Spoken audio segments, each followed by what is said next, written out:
Hello बच्चों, welcome to Divya Kirti classes. आज हम चैप्टर थर्ड करंट इलेक्ट्रिसिटी का वन शॉट रिवीजन करेंगे। करंट इलेक्ट्रिसिटी आपका सबसे आसान चैप्टर है। First topic, electric current. It is defined as the rate of flow of electric charge through a cross section area of a conductor, यानी I equal to D Q upon D T. D Q का मतलब rate of flow of electric charge और D T का मतलब है small in time. If the current is study, current study हो, current में कोई चेंज ना हो, it does not change with time, so I equal to q upon t. Q upon t. Electric current is a scalar quantity. It is not a vector.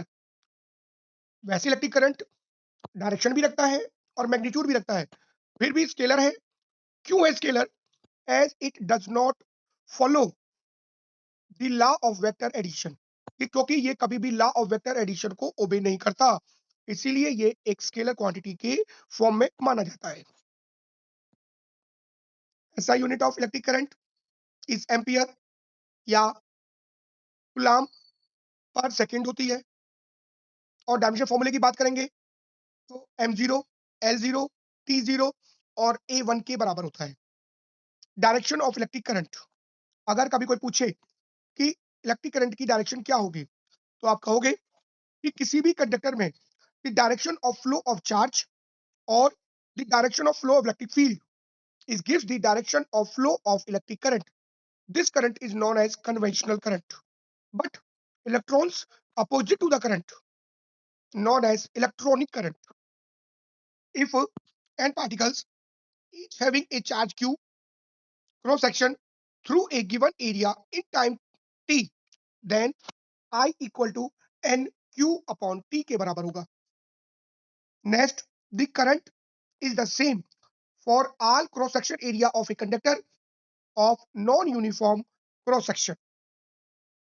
Current is different. Situation is due to motion of different charge carriers. Current in a conductor and vacuum tube is due to motion of electrons. अगर हम बात करें conductor के लिए या बात करें vacuum tube के लिए, तो उसके अंदर इलेक्ट्रॉन के मोशन के कारण करंट पैदा होता है। In electrolyte due to motion of positive और नेगेटिव आयन के कारण होता है। In semiconductors due to motion of electrons and holes के कारण होता है। In discharge tube due to motion of positive ions and negative electrons के कारण होता है। ध्यान रखेंगे इस बात को। Next topic, current density. Current density is defined as the amount of current flowing per unit area around that point of the conductor, यानी J equal to I upon A। यानी करंट डेंसिटी को हम denote जो करते हैं वो J से करते हैं। अगर मैं आपसे बात करूं, if area A is not normal to the current but make an angle theta with the direction of current, then J equal to I upon A cos of theta। अगर यहां से करंट निकाला जाए तो J A cos of theta, अगर cos theta लगा हुआ है तो कौन सा प्रोडक्ट होगा? Dot product. तो I equal to J vector dot A vector. कहने का मेरा मतलब है करंट डेंसिटी कौन सी क्वांटिटी है? Vector quantity. और यूनिट क्या होगी? Ampere per metre square. अगर हम डायमेंशन फॉर्मूले की बात करते हैं तो डायमेंशन फॉर्मूला क्या बनेगा आपका? m0 l minus two t0 a1। क्या बोला था मैंने? Current per unit area. Current का क्या होगा? एम्पियर। एरिया का क्या होगा? L square. एल स्क्वायर को ऊपर लेके जाएंगे तो क्या बन जाएगा आपका? A L minus two. Next है आपका topic drift velocity. It is defined as the minimum average velocity with which a free electrons get drift in the direction opposite to direction of electric current। Drift velocity की जो value होती है vd equal to minus E E tau by M. Small E charge of electron, capital E electric field intensity, tau relaxation time और M mass of the electron के बराबर होता है। Negative sign show that drift velocity of electron is in the direction opposite to the external electric field। यानी negative sign क्या show कर रहा है कि ड्रिफ्ट वेलोसिटी और electric field both are in opposite direction. drift velocity depends on the electric field, and Vd is directly proportional to E. So greater the electric field, larger will be the drift velocity. अगर हम unit की बात करें तो drift velocity की unit होती है metre per second और dimension formula same as the velocity होता है। आगे आता है हमारे पास मोस्ट इंपोर्टेंट टॉपिक है आपका थ्योरी का, relation between current and drift velocity. I equal to N E A V D. एन का मतलब है number density of electrons, means number of electrons per unit volume of a conductor. A be the area of the conductor. E charge of the electron. Vd drift velocity of an electrons. उसके बाद कभी कभी paper में आपसे relation between current density और drift velocity पूछ लेते हैं। तो हमने आपको क्या बताया कि करंट डेंसिटी क्या होती है, करंट पर यूनिट एरिया। तो जे कितना हो जाएगा आपके पास, N E V D, means N क्या है, नंबर डेंसिटी ऑफ इलेक्ट्रॉन्स, और VD drift velocity of N electrons. J is directly proportional to VD के बराबर होता है। Next topic, mobility. It is defined as the magnitude of drift velocity per unit electric field. It is denoted by mu. Mu equal to VD vector का mod upon में E. VD की value कितनी होती है, ई E tau by M upon ई। ई से ई cut जाएगा आपके पास, और ई से ई कट जाएगा तो कितना बन जाएगा, ई टाउ बाय एम। यानी मोबिलिटी जो होती है वो E charge of electron, tau relaxation time, और एम मास ऑफ इलेक्ट्रॉन के बराबर होगी। यूनिट की बात करेंगे मोबिलिटी की, पेपर में कई बार पूछ ली जाती है, metre square, volt inverse, second minus one, ध्यान रखना इसको। और इसका डायमेंशन फॉर्मूला होता है M minus one L zero T two A one. Next topic है आपके पास जिसे बोलते हैं हम लोग ओम्स लॉ। ये तो आप 10वीं क्लास से 8वीं क्लास से पढ़ते आ रहे हैं, तो ये तो आप लोगों को आता होगा। It states that the current flowing through a conductor is directly proportional to potential difference across the end of the conductor, provided some physical conditions like temperature, pressure and strain remain constant. यानी V हमेशा directly proportional किसके होता है, I के। होता कब है, ये कंडीशन जरूर ध्यान रखें, तो देनी पड़ेगी आपको। टेम्परेचर, प्रेशर और स्ट्रेन क्या होना चाहिए, कांस्टेंट होना चाहिए। कांस्टेंट और प्रोपोर्शनलिटी को हटाने के लिए हम एक कांस्टेंट लगा देते हैं, और इस कांस्टेंट को हम लोग क्या बोलते हैं, आर। और आर का मतलब होता है रेजिस्टेंस ऑफ द कंडक्टर। अगर हमसे ये बोला जाए कि ओम्स लॉ का ग्राफ बना के दिखाओ, तो ओम्स लॉ का जो ग्राफ बनेगा वो हमेशा कैसा होगा, स्ट्रेट लाइन। और स्ट्रेट लाइन होगा तो ग्राफ कैसा बनेगा आपके पास, यहाँ पर होगा आपके पास v, और यहाँ कितना होगा i, और graph always a straight line, हमेशा कैसा होगा, स्ट्रेट लाइन के बराबर होगा। ध्यान रखें इस बात को, ग्राफ कैसा बनेगा आपका, स्ट्रेट लाइन होगा, लाइक दिस। एक बात और, कभी कभी आप लोगों से अगर ये पूछे कोई कि ओमिक और नॉन ओमिक मटेरियल क्या होते हैं, तो आप बोलोगे ओमिक मटेरियल्स विच ओबे ओम्स लॉ, ग्राफ कैसा होगा, straight line. Non ohmic materials which do not obey Ohm's law, like as the PN junction, thermistor, thyristor, ये सब एग्जांपल किसके होंगे, आपके नॉन ओमिक मटेरियल्स के होंगे। एक बात और ध्यान रखें, जब वी और आई के बीच में ग्राफ बनाएंगे तो हमारे कुछ क्वेश्चंस जो ग्राफ से रिलेटेड होते हैं उनके लिए ये मेथड सबसे इंपॉर्टेंट है। तो हमेशा इस बात को ध्यान रखें कि जो स्ट्रेट लाइन बन के जा रहा है तो इसका ये वाला हिस्सा जो क्या कहलाएगा, थीटा। थीटा को क्या बोलेंगे हम लोग, स्लोप। और स्लोप का मतलब होता है tan ऑफ थीटा। ऐसा यूनिट ऑफ रेजिस्टेंस क्या होता है, ओम। और डायमेंशन फॉर्मूला होगा m1 l2 t-3 a-2। Next आपके पास है रेजिस्टेंस ऑफ द कंडक्टर में जो टॉपिक आएगा तो डेरिवेशन ऑफ ओम्स लॉ के नाम से आएगा। और इसमें क्या पूछेगा आपसे कि रेजिस्टेंस ऑफ द कंडक्टर बताइए, तो आप बोलोगे R equal to M L upon N E square A tau. M यानी मास ऑफ इलेक्ट्रॉन, एल यानी length of the conductor, E number density of electron, small E charge of electron, tau relaxation time, और A area of the conductor. और R बराबर होता है rho L by ए। रो का मतलब होता है रेसिस्टिविटी और specific resistance, L length of the conductor, A area. A से ए काट देंगे, एल से एल काट देंगे, तो आपके पास जो रो है वो बराबर आ जाएगा M upon N E square tau. अगर कभी कोई पूछे आपसे कि रेसिस्टिविटी किस किस फैक्टर पे डिपेंड करती है, तो आप बोलोगे nature of the material, number density of electrons, और relaxation time. But not depends length and area of the conductor. But अगर कभी कोई बात करे कि रेजिस्टेंस किस किस फैक्टर पे डिपेंड करता है, तो आप बोलोगे nature of the material, and it's dimensions, dimensions का मतलब है लेंथ और area, and its temperature, temperature के बढ़ाने से रेजिस्टेंस बढ़ता है इन केस ऑफ कंडक्टर, और टेम्परेचर के घटाने से रेजिस्टेंस घटता है। इस बात को हमेशा आप याद रखेंगे। नेक्स्ट टॉपिक है रेसिस्टिविटी, जिसको बोला मैंने अभी स्पेसिफिक रेजिस्टेंस। क्या होता है हमारे पास? It is defined as the resistance of unit length and unit area of cross section of the conductor. It is denoted by rho, SI unit, ohmmeter, and dimension formula m1 l3 t minus 3 a minus 2 के बराबर होगा। अभी अभी मैंने आपसे क्या बताया कि हमारे पास जो रेजिस्टेंस होता है वो किसके बराबर होता है? रो एल अपॉन ए। अगर मैं बात करूं ए यानी एरिया, अगर हमें कोई कंडक्टर दे रखा हो जिसकी लेंथ एल दे रखी हो, रेडियस आपका आर दे रखा हो, तो रेजिस्टेंस कितना आ जाएगा?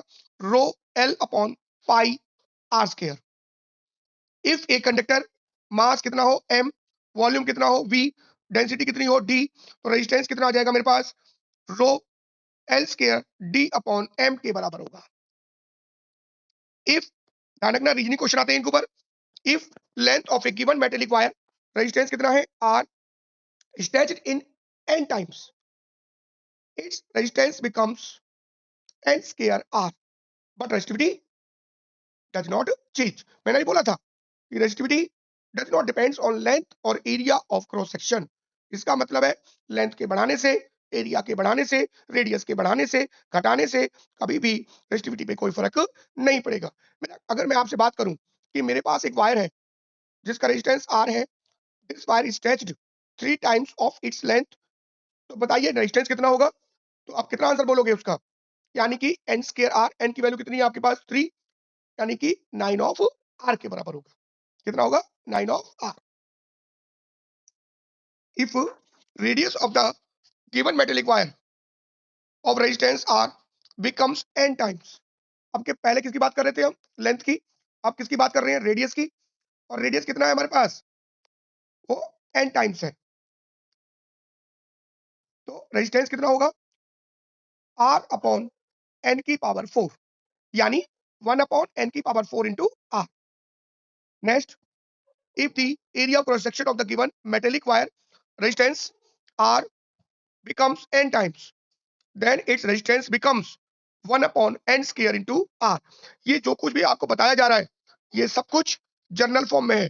पेपर में जब भी क्वेश्चन आएगा, न्यूमेरिकल आएगा, वो हमेशा 2 टाइम्स 3 टाइम्स लेंथ बढ़ रही है, रेडियस घट रहा है, एरिया बढ़ रहा है, इस तरह का क्वेश्चन होगा, तो आसानी से आप कर पाओगे। Next topic is conductivity. The reciprocal of resistivity is called conductivity. It is denoted by sigma. Sigma कितना होता है? 1 बाय रो। और अगर कभी को पूछा जाए कि रिलैक्सेशन टाइम और कंडक्टिविटी में रिलेशन बताइए, तो आप क्या बोलोगे? Sigma equal to N E square tau by M. N number density of electrons, tau relaxation time, M mass of electrons. Conductivity की एसआई यूनिट क्या होती है? ओम इनवर्स मीटर इनवर्स, जिसे हम साइमन मीटर इनवर्स भी बोलते हैं। और एक यूनिट और ही बनती है, मोहो मीटर इनवर्स। और dimension formula is m-1 l-3 t3 a2 के बराबर होगा। नेक्स्ट टॉपिक है relation between J, sigma and E, जिसे आप लोग बोलते हो microscopic form of Ohm's law. J equal to sigma E के बराबर होता है। मोस्ट इंपोर्टेंट डेरिवेशन है एग्जाम पॉइंट ऑफ व्यू से, ध्यान रखना और इसको तैयार कर लेना सही बच्चे। अभी कुछ देर पहले मैंने बात की थी ओमिक और नॉन ओमिक मटेरियल्स, वो टॉपिक देखो आपके सामने है, ओमिक और non ohmic conductors. Ohmic conductors, those conductors which obey Ohm's law is known as ohmic conductor. For examples, metals. For ohmic conductors, the graph between current and potential difference is a straight line, always passes through the origin. Second is non-ohmic conductor. Those conductors which do not obey Ohm's law is known as non-ohmic materials, like as the diodes और diode valve. अगर हम graph की बात करते हैं non ohmic conductor के लिए, तो ग्राफ हमेशा कैसा होता है? स्ट्रेट लाइन नहीं होगा, हमेशा कैसा होगा? आपका नॉन लीनियर होगा। जैसे कि ग्राफ आपको देखो ये दिखा रखे हैं, ये ग्राफ आपका एक ये रहा, दूसरा ग्राफ आप देख रहे हो ये पीएन जंक्शन का ग्राफ है, ये भी आपका नॉन ओमिक है, और तीसरा ग्राफ नीचे आपको दिखा रखा है, ये भी कैसा है आपका नॉन ओमिक, यानी जो ओम्स लॉ को ओबे नहीं कर रहा, ग्राफ स्ट्रेट लाइन नहीं होगा वी और आई के बीच में, वो नॉन ओमिक होगा, और ग्राफ आपको जैसे दिखा रखे हैं इस तरह के ग्राफ आपके बनेंगे। ध्यान रख लेना, ग्राफों को अच्छी तरह से कर लेना। Next topic, effect of temperature on resistance and resistivity. Resistance of the conductor increase with increase in temperature. अगर हम बात करते हैं रेजिस्टेंस ऑफ द कंडक्टर के लिए at temperature T degree centigrade, तो ये कितना आएगा आपका R T equal to R naught 1 plus alpha T, where R T be the resistance of the conductor at T degree centigrade, R naught is the resistance at 0 degree centigrade, और alpha का मतलब होता है temperature coefficient of resistance. Next अगर आप बात करते हैं रेसिस्टिविटी के लिए, आपका जो फॉर्मूला है rho T equal to rho naught 1 plus alpha T के बराबर हो जाएगा। रो नॉट का मतलब है resistivity at temperature 0 degree centigrade, rho T का मतलब है resistivity at temperature T degree centigrade, और अल्फा का मतलब होता है टेम्परेचर कोफिशिएंट ऑफ रेसिस्टिविटी। अगर कभी गलती से आपसे पूछा जाए कि रेसिस्टिविटी का डायमेंशन की यूनिट क्या होगी, तो आप बोलोगे सेंटीग्रेड इनवर्स और केल्विन इनवर्स के बराबर होगी। अगर आपसे पूछा जाए फॉर मेटल्स, अल्फा की वैल्यू क्या होगी positive, resistance increase with rise in temperature. For insulators और semiconductors, value of alpha is negative, means resistance decrease with rise in temperature. इस बात को हमेशा ध्यान रखें, मेटल के लिए हमेशा टेम्परेचर के बढ़ाने से रेजिस्टेंस बढ़ेगा, रेजिस्टिविटी बढ़ेगी। अगर बात करेंगे हम सेमीकंडक्टर के लिए और इंसुलेटर के लिए, तो रेजिस्टेंस घटेगा with rise in temperature. Next topic है cell. Cell is a device which provides necessary potential difference to maintain the current in an electrical circuit. Next topic, EMF, electromotive force बोलते हैं। It is defined as the potential difference between two terminals in an open circuit when no current flow through the cell, और इसको denote कैसे करते हैं capital E से। Unit क्या होगी वोल्ट या जूल पर coulomb.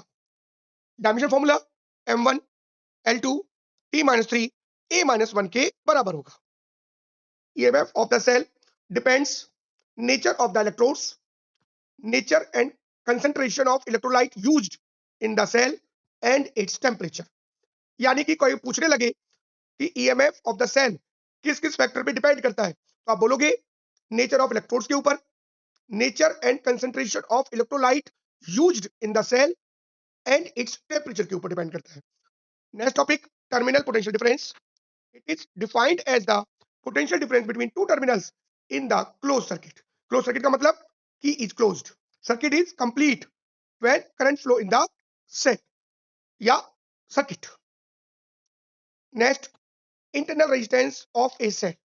It is defined as the resistance offered by the electrolyte and electrodes of a cell when current flow through it.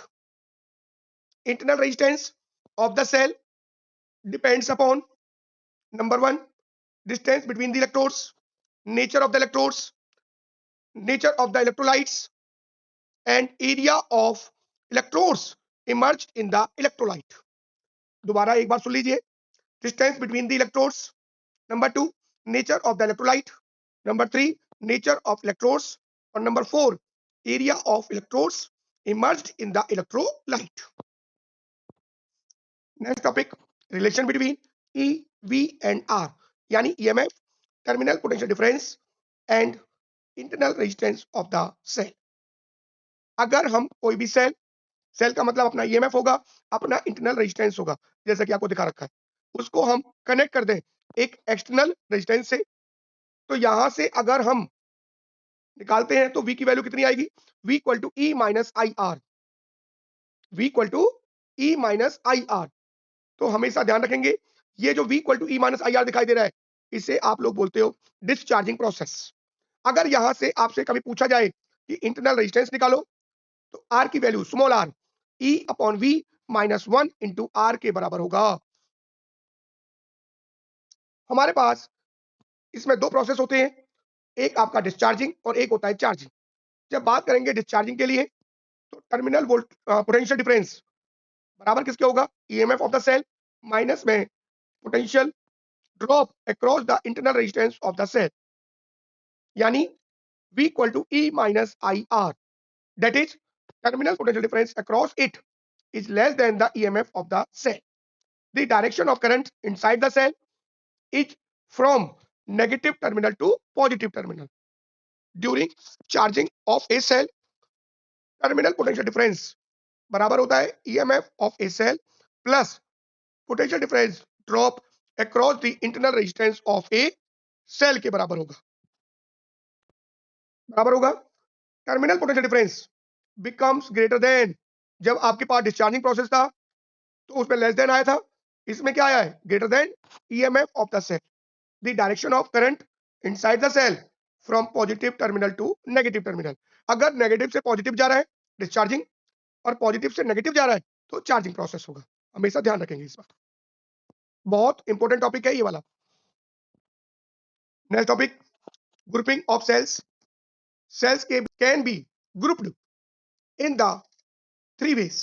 Number one, cells in series, cells in parallel, और third है cells in mixed grouping। जब हम बात करेंगे cells in series तो हम n cells, identical cells, identical एक जैसे, each of EMF E, internal resistance कितना है R, connected in series with external resistance R, like as a, ये सर्किट डायग्राम दिखाई दे रहा है। तो आप ध्यान से देखेंगे जब सीरीज में लगे होते हैं हमेशा ईएमएफ क्या होता है, डिफरेंट, जब और करंट क्या होता है, सेम। तो ईएमएफ क्या होगा, डिफरेंट, और हर सेल का ईएमएफ कितना है, ई। इक्विवेलेंट ईएमएफ कितना आ गया, n into E. Equivalent internal resistance कितना आ गया, सीरीज में है, कितना आ गया, n into R. Total current कितना हो गया, I equal to total EMF बटे टोटल रेजिस्टेंस। ईएमएफ कितना है, एन ई, और टोटल रेजिस्टेंस कितना है, दो रेजिस्टेंस है, इंटरनल किसके बराबर आया था, एन आर, और एक्सटर्नल कितना है, आर, तो आर प्लस एन आर। अगर हम इसके स्पेशल केस की बात करें, इफ आर यानी capital R is less than n R, then I equal to E upon R के बराबर होगा। If R is greater than n R, then I equal to N E upon R के बराबर होगा। ये हो गया सेल्स इन सीरीज। नेक्स्ट आपके पास है cells in parallel. If m identical cells, each of EMF E, internal resistance r, connected with external resistance R के बराबर होगा, जैसे कि आपको फिगर में दिखा रखा है। In case of parallel EMF क्या होता है, हमेशा सेम। तो इक्विवेलेंट ईएमएफ कितना हो गया, ई के बराबर, इक्विवेलेंट रेजिस्टेंस कितना आ गया आपके पास, R by M. Total current कितना हो गया, I equal to A upon R plus small R by M. Special case की बात करेंगे, if R by M small R by M less than two R means external resistance, तो क्या करेंगे हम लोग, आर बाई एम को neglect कर देंगे, तो आई इक्वल टू ई बटे कैपिटल आर के बराबर होगा। If R by M is greater than two R, तो then I equal to M E upon small R. Next topic, Kirchhoff laws. Kirchhoff के दो लॉ होते हैं, एक को बोलते हैं हम किरचॉफ जंक्शन लॉ, और सेकंड को बोलते हैं Kirchhoff loop law. Kirchhoff junction law का दूसरा नाम है आपके पास Kirchhoff current law. It states that the algebraic sum of all the current meeting at a point in an electrical circuit is zero. और किरचॉफ फर्स्ट लॉ ओबे law of conservation of charge को बताता है। एक बात ध्यान रखना, हमेशा ध्यान रखना इस बात को, साइन कन्वेंशन के लिए, किरचॉफ फर्स्ट लॉ के लिए, the entering of current be taken as positive और leaving of current be taken as negative. जो करंट एंटर कर रहे हैं, अंदर जा रहे हैं, वो हमेशा पॉजिटिव होंगे, और जो करंट बाहर जा रहे हैं वो हमेशा क्या रहेंगे, नेगेटिव रहेंगे। किरचॉफ सेकंड लॉ और किरचॉफ लूप लॉ, और इसे कहते हैं हम लोग Kirchhoff voltage law. It states that the algebraic sum of product of current and resistance of close part of the circuit is equal to the algebraic sum of EMF of that part of the circuit. इसकी हम दूसरी statement भी दे सकते हैं, the algebraic sum of the potential difference across in the closed circuit is zero। जैसे Kirchhoff first law ओबे करता था law of conservation of charge को, किरचॉफ सेकंड लॉ किसको सपोर्ट करता है? Law of conservation of energy को support करता है, ध्यान रखेंगे। Next topic, Wheatstone bridge. Wheatstone bridge in an arrangement of 4 resistance of measuring 1 out of 4, यानी कि it is an arrangement of 4 resistances P, Q, R and S are connected in the form of a bridge, and a galvanometer connected terminal B or D, and a source of battery connected between A and C, जैसे कि इस diagram के अंदर आपको दिखा रखा है। अगर आप लोगों से पूछा जाए कि when Wheatstone bridge is balanced, तो आप क्या कहोगे? The potential at point B or D are equal. When B or D are equal, then Wheatstone bridge is balanced. Then balance condition is P upon Q equal to R upon S, जिसमें P और Q are known, R is variable और S is unknown. Next topic, Joule's law of heating.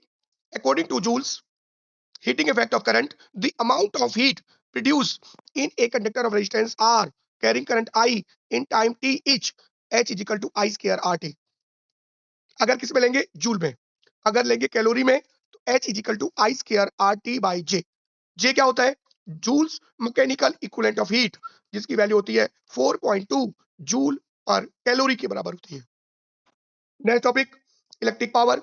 It is defined as the rate at which work is done by the source of EMF in maintaining the current in the electrical circuit. Electric power equal to total work done upon time taken. P equal to V into I. V की वैल्यू होती है according to Ohm's law IR, तो I square R और एक बराबर होती है V स्क्वायर अपॉन R के बराबर होगी। SI यूनिट ऑफ पावर होती है वाट, प्रैक्टिकल यूनिट किलोवाट और कमर्शियल यूनिट हॉर्स पावर के बराबर होती है। अगर डायमेंशन फॉर्मूले की बात करें तो M1 L2 T-3 A 2 के बराबर होती है। Next, if P1 P2 P3 up to Pn are the powers of electrical appliances connected in series with source of voltage V, then effective power is 1 upon PS. PS का मतलब है powers in series, तो बराबर किसकी होगी? 1 upon P1 plus 1 upon P2 1 upon P3 up to and so. अगर हमारे पास parallel में लगे हो किस वोल्टेज के साथ? V वोल्टेज के साथ, तो इफेक्टिव पावर कितनी आएगी? P1 plus P2 plus P3 up to में Pn के बराबर होगी। Next topic, electric energy. It is defined as the total electric work done और energy supplied by the source of EMF in maintaining the current in an electrical circuit for a given time. Electric energy बराबर होती है electric power into time, E equal to P into T के बराबर होगा। ऐसा unit joule, commercial unit kilowatt और 1 kilowatt और किसके बराबर होता है? 3.6 इंटू 10 की पावर 6 जूल के बराबर होती है, जिसे हम 1 यूनिट के बराबर बोलते हैं। 1 यूनिट का मतलब है BOTU, board of trade unit. अगर कभी कोई न्यूमेरिकल आए, the number of units of electricity consumed in N, तो आपको क्या जवाब दोगे? Total wastage into time in hours upon में 1000, तो क्या निकल जाएगा हमारा कि कितनी यूनिट्स हमने कंज्यूम की हैं। अगर आपको ये वीडियो पसंद आई हो तो इसको लाइक करें, सब्सक्राइब करें, शेयर करें, एंड थैंक्स फॉर वॉचिंग।